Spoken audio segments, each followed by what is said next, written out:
Del Evangelio según San Mateo. Cuando bajaban de la montaña, los discípulos preguntaron a Jesús: ¿Por qué dicen los escribas que primero tiene que venir Elías? Él les contestó: Elías vendrá y lo renovará todo. Pero os digo que Elías ya ha venido y no lo reconocieron, sino que lo trataron a su antojo.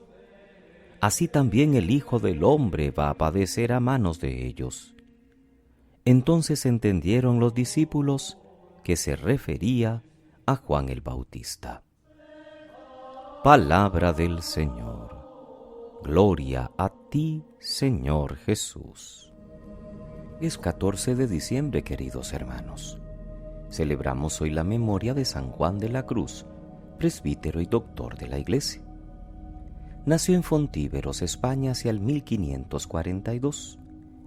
Transcurrido un tiempo de vida carmelitana, a partir de 1568, fue el primero entre sus hermanos de religión que se dedicó a la reforma de su orden, persuadido por Santa Teresa de Jesús. Esta reforma le costó innumerables sufrimientos y dificultades. Murió en 1591 en Úbeda, ilustre por su santidad y doctrina, como lo atestiguan las riquísimas obras espirituales escritas por él. Se termina esta segunda semana de Adviento. De nuevo, la persona de Juan el Bautista, del que Jesús hablara en el Evangelio, es prefigurada por el profeta Elías, uno de los personajes más importantes del Antiguo Testamento. El libro del Eclesiástico le describe como un fuego. Su temperamento era vivo, enérgico, sus palabras un horno encendido. Anunció sequías como castigo de Dios, luchó incansablemente contra la idolatría de su pueblo. Fue insobornable en su denuncia de los atropellos de las autoridades e hizo bajar fuego sobre las ofrendas de Yahvé en un reto con los profetas de los falsos dioses, para al final desaparecer misteriosamente en un carro de fuego, arrebatado por un torbellino que le llevó hasta la altura. Así lo describe la primera lectura de hoy. Pero en el fondo, Elías, que vivió 9 siglos antes de Cristo, fue el profeta de la esperanza escatológica, el que por tradición popular iba a volver para preparar inmediatamente el día del Señor. Su misión entonces sería aplacar la ira de Dios, reconciliar padres con hijos, restablecer las tribus de Israel. Por eso en el Salmo hemos cantado: Oh Dios, restáuranos, que brille tu rostro y nos salve. Jesús, al bajar del monte de la Transfiguración, donde los discípulos le han visto acompañado precisamente de Elías y de Moisés, les dice que Elías ya ha venido a renovarlo todo, aunque muchos no lo han sabido reconocer. Y los discípulos captan inmediatamente que se habla de Juan el Bautista, porque en efecto Juan es el precursor, el predicador de la justicia y la conversión, el que prepara con su ejemplo y su voz recia la inmediata venida, y luego señala la presencia del Mesías en medio de su pueblo. Juan es el que denuncia la situación irregular del rey Herodes y el que muere mártir por su entereza y coherencia. Pero muchos no lo aceptan. No aceptaron a Elías y no lo harán con el mismo Jesús, que padecerá a manos de ellos. La dureza del pueblo es grande. No saben leer los signos de los tiempos. Son lentos y tardos de corazón. Así lo reprochó Jesús también a los discípulos de Maús.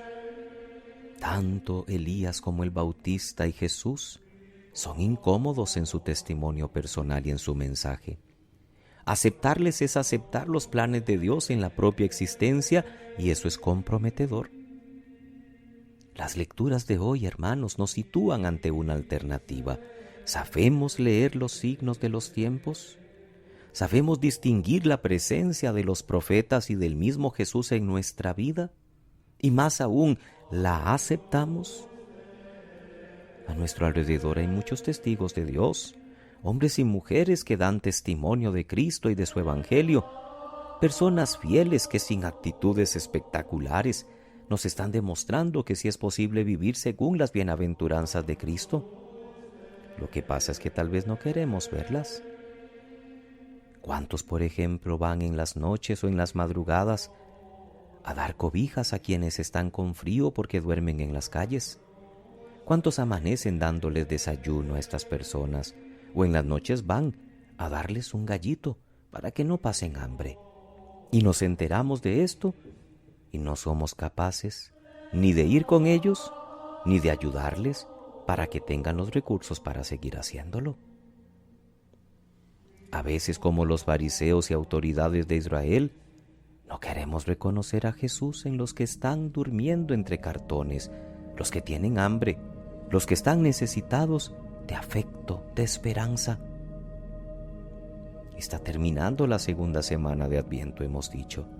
Si todo iba a consistir solo en introducir cantos propios de este tiempo, o en cambiar el color de los vestidos de la liturgia, o colocar coronas y velas junto al libro de la palabra, entonces sí que es fácil celebrar el Adviento. Pero si se trata de que hemos de preparar seriamente la venida del Señor a nuestras vidas, que es la gracia de la Navidad, y no sabemos darnos cuenta de los signos de esta venida en las personas y en los acontecimientos, y no nos hemos sentido interpelados para renovarlo todo en nuestra existencia, entonces, hermanos, el Adviento son solo hojas del calendario que van pasando y no la gracia sacramental que Dios había pensado. Restáuranos, hemos dicho en el Salmo.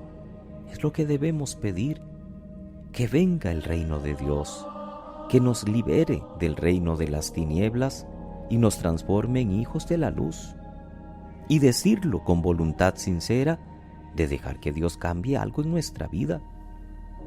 Hoy somos invitados a ser Elías y el Bautista para otros, a ser voz que anuncia y testimonio que contagia. Además, para contribuir en que otros, en nuestra familia, en nuestra comunidad, se preparen a esta venida del Señor y se renueve algo en nuestro mundo y suceda de veras esa señal que anunciaba el profeta, que se reconcilien padres e hijos. Que pasen muy feliz sábado, queridos hermanos. Que Dios les bendiga.